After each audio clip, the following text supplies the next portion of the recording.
ధన్యాత్ముడు. యమధర్మరాజు గారు దూతలందరికీ సమావేశం పెడతట.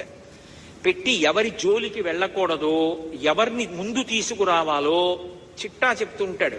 పరాకు పడకండి, గుర్తుపెట్టుకోండి అంటుంటట. ఎవరిని ముందు తేవాలి అంటే, ఎకసక్కమునకైన ఇందిరారమణుని పేరు సలపంగలేది దుర్భాషితులను.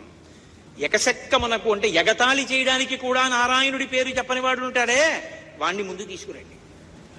అలాగే కలలోనైన శ్రీకాంతుని పాద పద్మములు చూడని కర్మరతుల, కలలో కూడా వాడికి భగవంతుడి పాదాలు కనబడవు, అలాంటి వాడిని ముందు తీసుకురండి.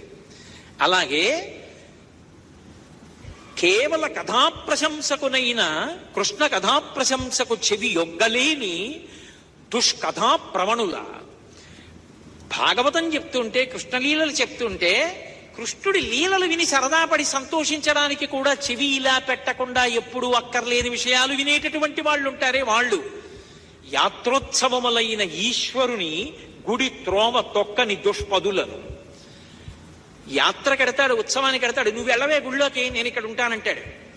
అలా యాత్రకి వెళ్ళడు, ఉత్సవానికి వెళ్ళడు, భగవంతుడి గుడి దారి కూడా తొక్కని వాడు ఉంటాడే వాణ్ణి. అసలు పరమ భాగవతుల పాద ధూళి సమస్త తీర్థసారమటంచు ఎరుగలేని వారి వారి వారి వారి వారి చేరిన వారి తొలుత కట్టి తెండు దూతలార.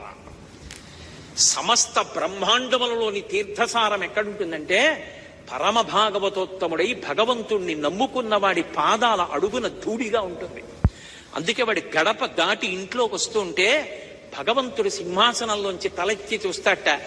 ఎన్నాళ్ళకి రావాణ్ణి తీసుకొచ్చావు ఇంటికి, వాడు గుక్కెడు నీళ్లు తాగాడు రా మన ఇంట్లో, ధన్యుడి అంట. అందుకే ఊరక రారు మహాత్ములు వా రథముల ఇండ్ల కడకు వచ్చుటలెల్లన్ కారణము మంగళములకు, మీరొచ్చుట శుభము మాకు నిజము మహాత్మ అంటాడు గర్గుడు. ఏ కోరిక లేకుండా భగవంతుణ్ణి నమ్ముకుని తిరిగేటటువంటి పరమ భాగవతోత్తములైనటువంటి వారు వేరొకరి ఇంటికి వెళ్ళారు అంటే వాళ్ళకి ఏదో పెద్ద మంగళం చెయ్యాలని భగవంతుడు అనుకుంటే తప్ప అసలు అటువంటి వారిని ఇంటికి ఎందుకు పంపిస్తాడు? అందుకే భాగవతోత్తములు ఇంటికి రావడం అంటే అది సర్వమంగళములకు కారణమవుతుంది. కాబట్టి అటువంటి మహాభక్తుల యొక్క పాద ధూళియందు సమస్త తీర్థ సారం ఉంటుందని తెలుసుకోలేనటువంటి వాడెవరున్నాడో వాడి తోడి వారి, అలా ఆయన చుట్టూ ఉన్నవాళ్ళు, వాళ్ళ చుట్టూ ఉన్న వాళ్లతో ఉన్నవాళ్ళు ఎవరున్నారో క్షణం ఆక్కండి. తొలుత కట్టి తెండు దూతలారా, తొందరగా తీసుకొచ్చేయండి. కమలనయను మీది భక్తియోగమెల్ల ముక్తియోగమనతంచు మొదలరింగు. అటువంటి వారి జోలికి వారి వారి వారి వారి వారి కూడిన వారి త్రోవపోవలదు దూతలారా.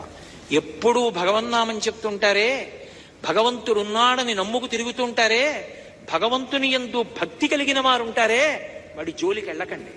వాడితో ఉన్న వాళ్ళ జోలికి కూడా వెళ్ళకండి. మీకు అవకాశం ఉంటే వాడి పాదానికి ఉన్నటువంటి ధూళి కాస్త ఏదైనా ఆకులో పట్టుకుని తీసుకురండి, నా కిరీటం మీద జల్లుకుని మీకు జల్లుతానంట యమధర్మరాజు. భగవన్నామం చెప్పడం అనేటటువంటిది అంత గొప్పది అని భాగవతంలో వ్యాసుల వారు పోతన గారు నిర్ధారించారు. అటువంటి భగవన్నామం. అందుకే కలియుగంలో భగవన్నామాన్ని ఆశ్రయించడం నామిని ఆశ్రయించడమే. అయితే ఆ భగవన్నామం నిరంతరం నోటి వెంట రావడానికి కూడా అదృష్టమైనా ఉండాలి, సాధనైనా